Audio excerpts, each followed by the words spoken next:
Quiero pediros, por favor, que me acompañéis a la primera carta de Pablo a los Corintios, capítulo 15.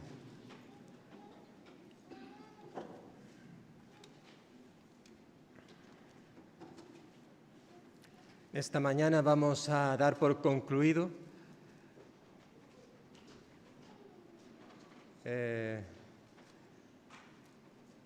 las predicaciones que hemos estado teniendo de este capítulo, que con la de hoy serían 4. Evidentemente podríamos seguir hablando de las preciosas lecciones que este capítulo que habla de la resurrección tiene para nuestra vida, pero en esta mañana vamos a mirar los últimos versículos que van del 50, versículo 50 hasta el final, versículo 58. Y dice así la palabra del Señor.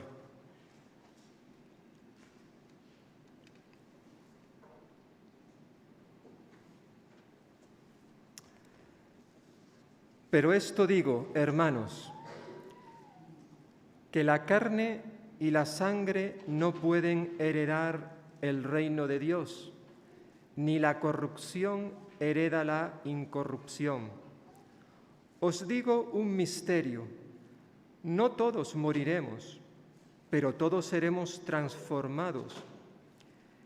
En un momento, en un abrir y cerrar de ojos, a la final trompeta, porque se tocará la trompeta y los muertos serán resucitados incorruptibles y nosotros seremos transformados.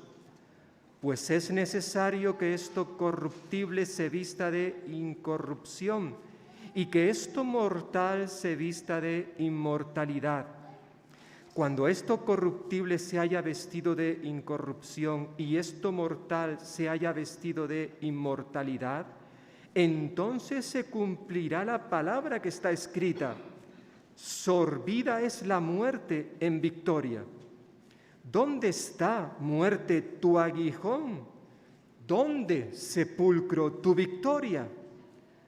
Porque el aguijón de la muerte es el pecado, y el poder del pecado es la ley. Pero gracias sean dadas a Dios, que nos da la victoria por medio de nuestro Señor Jesucristo. Así que, hermanos míos amados, estad firmes y constantes, creciendo en la obra del Señor siempre, sabiendo que vuestro trabajo en el Señor no es en vano. Los que habéis estado viniendo estos últimos domingos o nos habéis estado escuchando a través de Internet, hemos estado viendo cómo el apóstol Pablo, en este capítulo que es el más largo, más extenso de esta carta, ha estado básicamente hablando acerca de la resurrección. Concretamente hablando de la resurrección del cuerpo de los creyentes. ¿Por qué? Porque habían creyentes dentro de la iglesia de Corinto que no creían que los cristianos iban a resucitar después de haber muerto. Por eso, en el versículo 12 que vimos en su momento, Pablo preguntaba: ¿cómo dicen algunos entre vosotros que no hay resurrección de los muertos? Esto es lo que estaba sucediendo en la iglesia de Corinto. Muchos creyentes no tenían ninguna duda en cuanto a que Cristo había resucitado. Hasta ahí todo iba bien. Ahora, eso de que nosotros, los cristianos, una vez muertos, vamos también a resucitar, eso es harina de otro costal, dirían algunos. Pero Pablo les dice: señores y señoras, si alguien dice que nosotros los cristianos no vamos a resucitar, entonces también estaremos diciendo que Cristo no resucitó.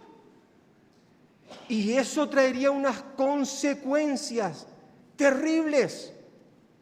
Por tanto, comienza este capítulo diciendo, por un lado, a ver si lo vemos porque como yo no tengo la pantalla hoy aquí, por un lado, quiere poner una base sólida, firme, una piedra angular, donde todo el Evangelio se cimenta.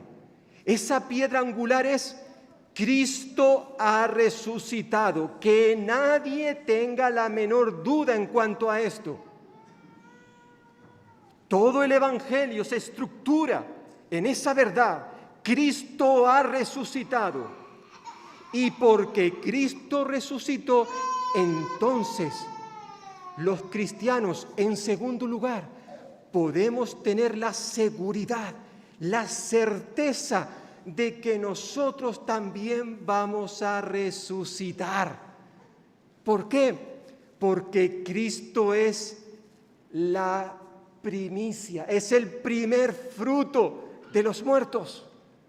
Y por ser el primero, nosotros vendremos después. Que nadie lo dude.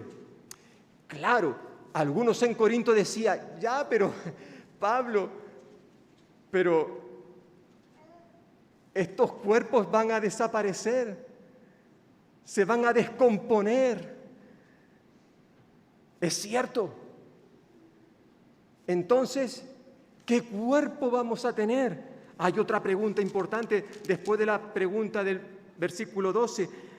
En el versículo 35 se preguntaba, ¿cómo resucitarán los muertos? ¿Con qué cuerpo vendrán?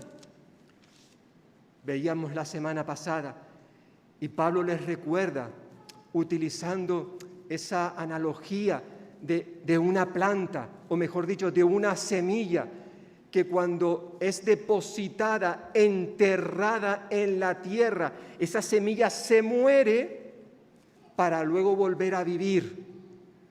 Pero lo que brota de la tierra no es otra semilla, es una planta hermosa, vigorosa.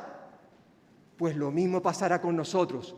Hay una transformación. Recibiremos cuerpos nuevos.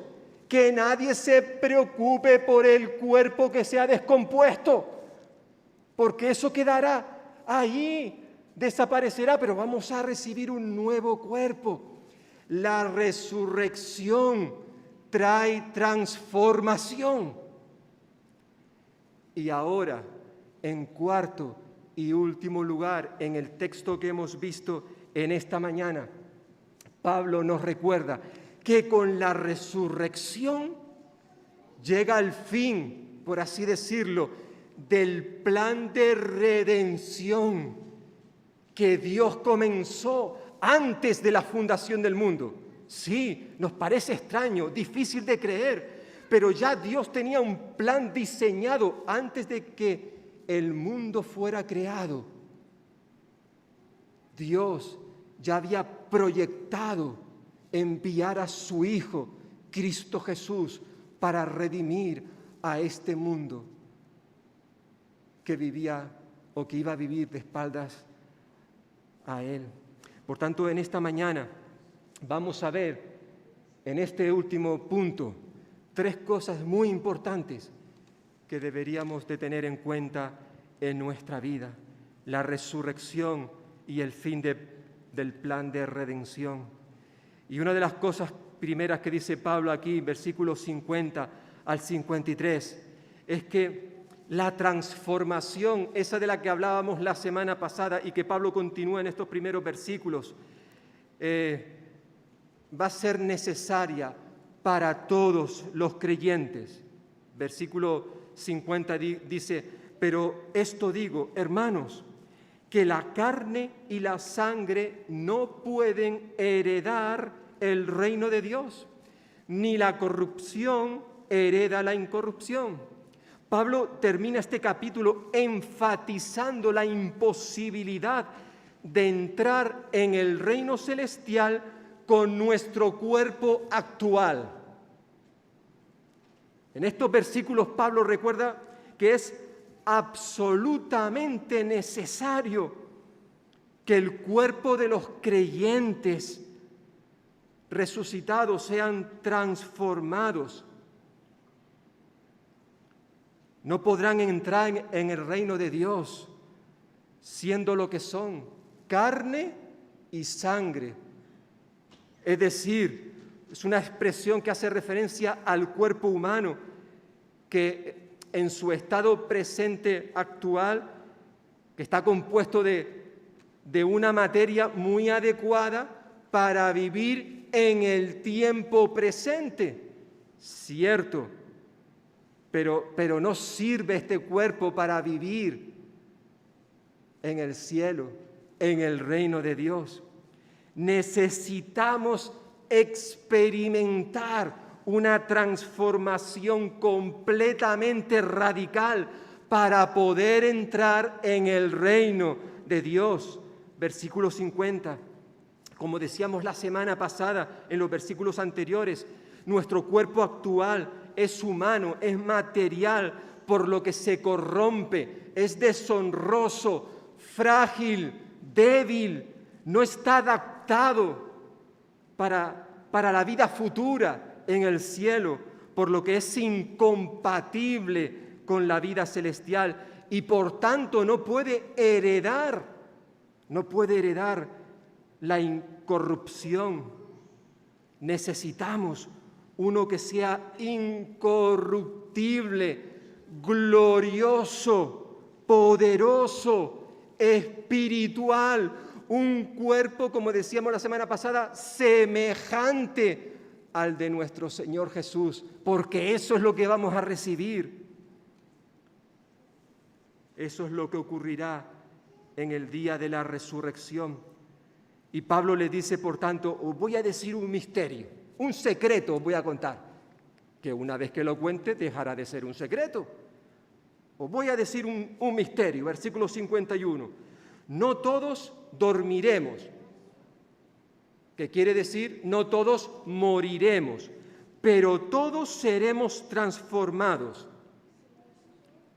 Pablo les revela un secreto desconocido para los corintios, y es que no todos los creyentes iban a experimentar la muerte, pero todos iban a ser transformados instantáneamente. Esa era la realidad. Todos los creyentes que hubiesen muerto, antes de la venida de Dios, iban a ser transformados. Al igual que todos los que viviesen en el momento en que vendría el Señor a recoger a su iglesia. Iban a recibir nuevos cuerpos. Ni los que hayan muerto antes iban a estar en desventajas, ni los que estuvieran vivos en el momento en que vendría el Señor se quedarían sin recibir sus nuevos cuerpos. Cuando Pablo escribió su carta a los tesalonicenses, hay un texto que creo que es muy importante que podamos leer en esta mañana. En Primera de Tesalonicenses, capítulo 4, Pablo en cierta forma nos está recogiendo estas mismas verdades, aunque quizás un poquito más matizadas. Primera de Tesalonicenses 4, versículo 13 al 17. Dice allí, capítulo 4, versículo 13. Tampoco queremos, hermanos, que ignoréis acerca de los que duermen, es decir, de los que ya han muerto, los creyentes que ya han muerto, para que no os entristezcáis como los otros que no tienen esperanza. Si creemos que Jesús murió y resucitó, así también traerá Dios con Jesús a los que durmieron, los que murieron en él. Por lo cual os decimos esto en palabras del Señor, que nosotros que vivimos, que habremos quedado hasta la venida del Señor, no precederemos, es decir, no tendremos ventaja a los que durmieron, a los que murieron. El Señor mismo, con voz de mando, con voz de arcángel y con trompeta de Dios, descenderá del cielo. Entonces los muertos en Cristo resucitarán primero.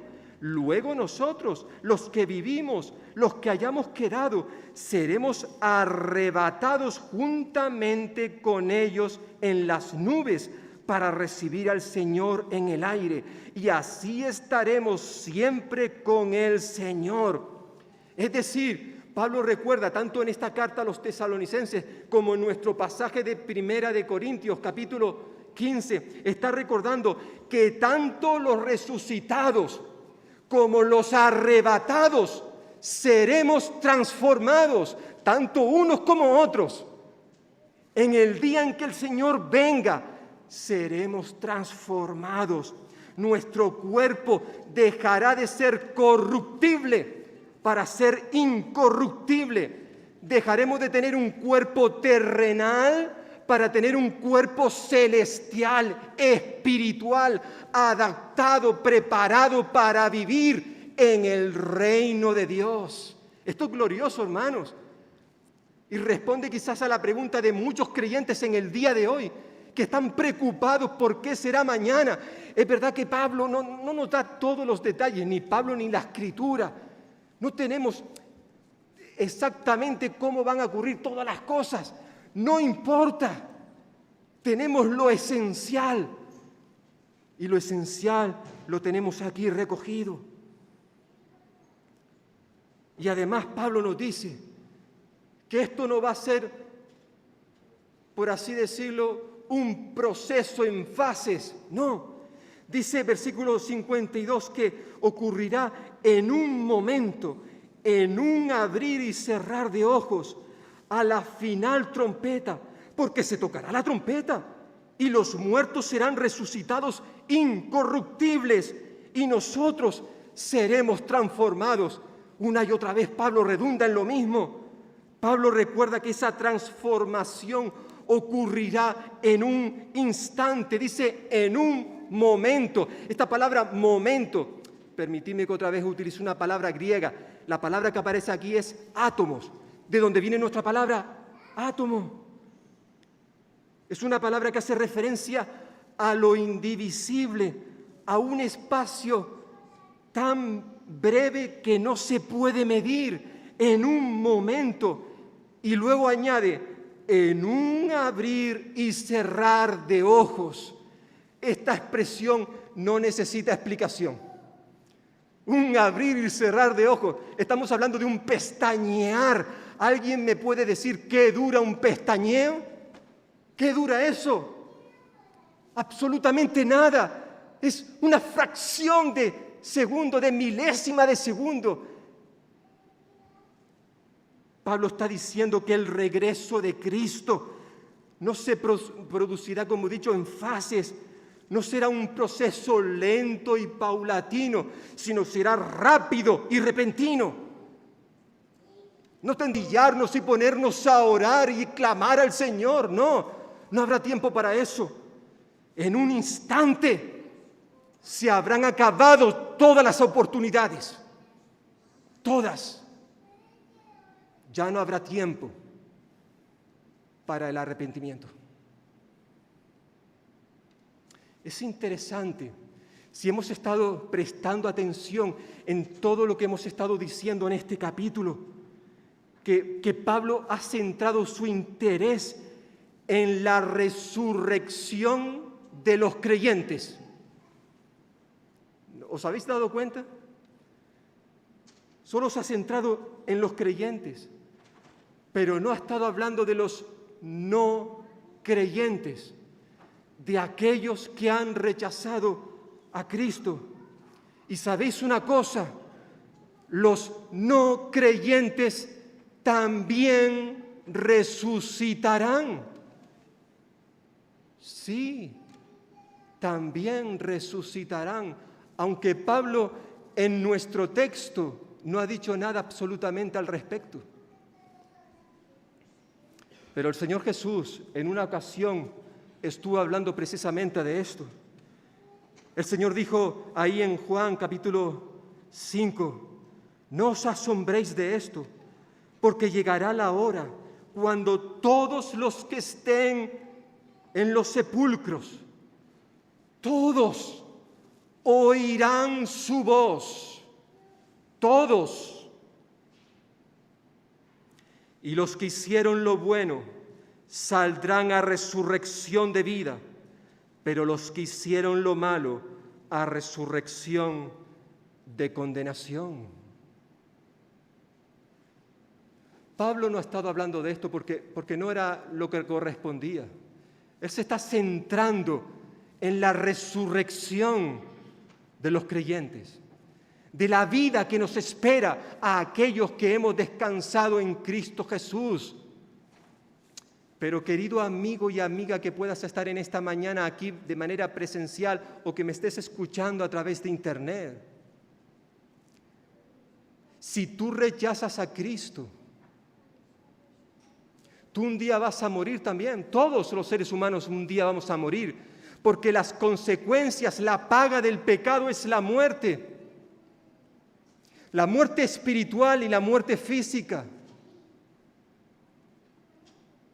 Y también todos aquellos que han rechazado a Cristo un día van a resucitar, pero van a resucitar para condenación, para el castigo eterno.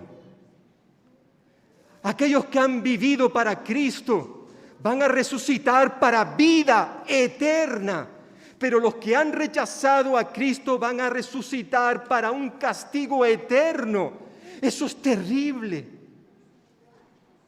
Jesús dijo, como estáis viendo en esas palabras, que un día todos los que están en los sepulcros, un día todos escucharán su voz, todos, y unos resucitarán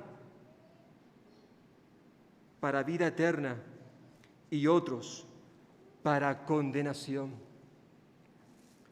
Pero Jesús vino a este mundo no para que tú fueras condenado, sino para que tú le conocieras a Él y puedas tener vida. Porque en este mismo texto de Juan capítulo 5, justo en este contexto, 4 versículos antes, Jesús había dicho a todos los que le estaban escuchando, Él dijo, de verdad os digo, el que oye mi palabra y cree al que me envió, tiene vida eterna y no vendrá condenación. ¿Por qué? Porque ha pasado de muerte a vida. Jesús vino para darte vida y vida eterna, no para condenarte. Jesús no quiere condenar a nadie, absolutamente a nadie. Él vino para ofrecerte una vida preciosa, una vida que dura para siempre, que comienza aquí en la tierra. Sí, hermano, lo he dicho muchas veces y lo seguiré repitiendo. La vida eterna comienza aquí, en el momento en que nos convertimos a Cristo. A veces los creyentes pensamos que la vida eterna es algo que comienza a vivirse cuando estemos con el Señor en el cielo. Eso no es cierto. En el momento en que nos convertimos a Cristo, quizás fue en nuestra infancia, en nuestra juventud o cuando ya éramos mayores, en ese mismo instante en que Cristo vino a morar en nuestro corazón, en ese mismo momento empezamos a disfrutar la vida eterna. Esa vida Dios te la quiere ofrecer a ti, amigo y amiga. Él no quiere condenarte. Por eso Jesús dice, el que recibe mi palabra, el que oye estas verdades, el que cree en mí, tiene vida eterna y no vendrá condenación. Porque si tú le rechazas a Jesús y mueres sin tenerle en tu corazón, un día vas a resucitar, pero resucitarás para condenación, para vivir el resto de la eternidad siendo castigado. Hoy es un día para que tú decidas qué quieres hacer con Jesús. Hoy es un día de salvación, tu salvación. Lo cierto es que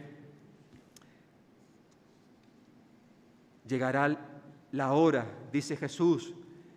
Pablo dice que llegará el día donde todos los creyentes, tanto los que ya han muerto como los que estén vivos, en el día en que llegue Jesús, en un momento, en un abrir y cerrar de ojos, cuando suene la última de las trompetas que han de sonar, quizás una metáfora haciendo referencia a la voz del Señor, llamando a los suyos. Entonces, tanto los resucitados como los arrebatados, todos seremos transformados en un instante. ¿Por qué? Versículo 53 vuelve a redundar, porque es necesario que esto corruptible se vista de incorrupción y que esto mortal, este cuerpo actual que tenemos, se vista de inmortalidad. Pablo quiere reforzar su argumento en este versículo, enfatizando que tanto los que han muerto en Cristo como los que aún están vivos, todos han de vestirse con un cuerpo transformado para poder entrar en el reino de Dios. Y evidentemente después de esta transformación viene la celebración por la victoria sobre la muerte. Versículos 54 al 57. Cuando esto corruptible se haya vestido de incorrupción y esto mortal se haya vestido de inmortalidad, entonces se cumplirán las palabras que están escritas, haciendo referencia al profeta Isaías y al profeta Oseas. Sorbida, es decir, devorada, es la muerte en victoria. Y pregunta, ¿dónde está, muerte, tu aguijón? ¿Dónde, sepulcro, tu victoria? Porque el aguijón de la muerte es el pecado, es la ley, pero gracias sean dadas a Dios que nos da la victoria por medio de nuestro Señor Jesucristo. En este capítulo, Pablo ha recordado que la resurrección de Cristo de entre los muertos ha sido, que debido a la resurrección de los muertos, la muerte ha sido devorada. Ha dejado de ejercer su tiranía. La muerte ha sido destruida.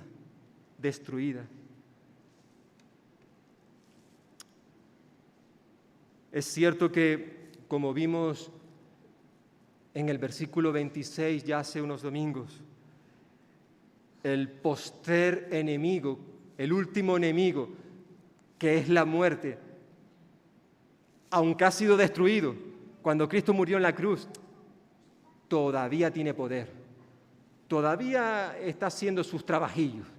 Esa es la realidad. Pero Pablo sabe y quiere que los corintios también lo sepan, que la muerte tiene sus días contados. Esa es la realidad. Es por eso que con estas dos preguntas el apóstol se está burlando, se está riendo en la cara de la muerte. Y por eso pregunta, ¿dónde está, muerte, tu aguijón? ¿Dónde está? Eso con lo que tú nos estás haciendo daño, ¿dónde está? O sepulcro, ¿dónde está tu victoria? Y es una buena pregunta, ¿verdad?, que nos podemos hacer nosotros en esta mañana. ¿Dónde se encontraba el aguijón de la muerte? Que como Pablo va a decir en el versículo 56, el aguijón de la muerte es el pecado. ¿Dónde se encontraba el aguijón? Bueno, Pablo no lo dice de manera explícita, pero el aguijón de la muerte se encontraba clavado en Cristo Jesús cuando Él murió en la cruz en nuestro lugar. Allí se encontraba el aguijón de la muerte. Cuando Cristo murió en la cruz por ti y por mí, Él estuvo experimentando el dolor que tú y yo teníamos que haber experimentado debido al pecado. Por eso Pablo dice, versículo 57, pero gracias sean dadas a Dios, que nos da la victoria por medio de nuestro Señor Jesucristo. El apóstol Pablo expresa un cántico de gratitud, de alabanza a Dios. ¿Por qué? Porque en medio de tanta corrupción, desolación, desesperanza, Dios nos ha dado la victoria por medio de su Hijo Jesucristo. Aunque lo cierto, hermanos y hermanas, es que toda victoria espiritual es solamente gracias a Dios por medio de su Hijo Jesucristo. Esta victoria Cristo la logró tanto al morir en la cruz por nosotros, como también cuando resucitó al tercer día. Pablo da gracias a Dios porque cuando Cristo murió en la cruz, no solamente Él había vivido la vida que nosotros teníamos que haber vivido, Cristo no solamente cumplió la ley en nuestro lugar, sino que también Cristo llevó sobre sí la maldición y la condenación que había sobre nosotros. Y ahora tú y yo podemos ser declarados justos y ser más que vencedores, obtener la victoria por medio de Cristo. El apóstol Pablo nos está recordando que de no haber sido por Cristo, la muerte hubiese reinado para siempre sobre el ser humano. Pero ahora, gracias a Cristo, la muerte ha perdido su aguijón. Es lo que está diciendo Pablo. La muerte ha sido devorada, sorbida, dice la versión Reina Valera. Sorbida ha sido la muerte en victoria. Por eso Pablo dice que si esto es posible es gracias a Dios que nos da la victoria por medio de su Hijo Cristo Jesús. No es por tus méritos, no es porque tú y yo seamos capaces, que tengamos influencia, no es porque tú y yo tengamos algo de especial que nos permita el día de mañana poder entrar en el reino de los cielos, no, sino que es gracias a Dios que por medio de la obra de su Hijo Cristo Jesús en el Calvario, ahora podemos acceder a su presencia. Y Pablo, una vez que celebra esta victoria, termina con una exhortación que en cierta medida, hermanos y hermanas, no solamente sirve como conclusión a este capítulo, sino yo me atrevería a decir que también podría servir como una conclusión a todo lo que hemos estado viendo en Primera de Corintios, a todo el libro. Podría servirnos perfectamente el versículo 58 con el que vamos a terminar en esta mañana. Pablo dice, así que, hermanos míos amados, estad firmes y constantes, creced siempre, sabiendo que vuestro trabajo en el Señor no es en vano, no es inútil, no tiene ningún propósito. A lo largo de todo este capítulo, Pablo ha estado hablando acerca de la resurrección, acerca de los acontecimientos que vendrán en el futuro, cuando el Señor venga. Pablo les recuerda que a pesar de las inquietudes que ellos tienen, de sus temores, de sus interrogantes en cuanto a cómo van a ser las cosas, aun cuando desconocen muchísimo al respecto, independientemente de que sepamos estas cosas o no, lo que sí podemos hacer como creyentes es mantenernos firmes, fieles, leales al Evangelio que hemos recibido, no permitiendo que la mala conducta de otros influyan en nosotros. Hermanos y hermanas, aunque es cierto que la vida cristiana no está exenta de dificultades, lo que nos espera al final de esta vida hace que valga la pena vivirla. Esa es la realidad. Hasta que el Señor regrese, hay mucho trabajo que hacer aún. Hay mucho trabajo. Es por eso que cada cristiano, cada creyente como los que estamos aquí, al igual que Pablo lo deseaba de los corintios, el Señor también lo desea de cada uno de nosotros como iglesia en Valdepeñas. Cada cristiano debe continuar trabajando en aquello para lo cual el Señor le ha capacitado. Este texto último no se dirige a los líderes de la iglesia, se dirige a todos los creyentes, a todos los miembros.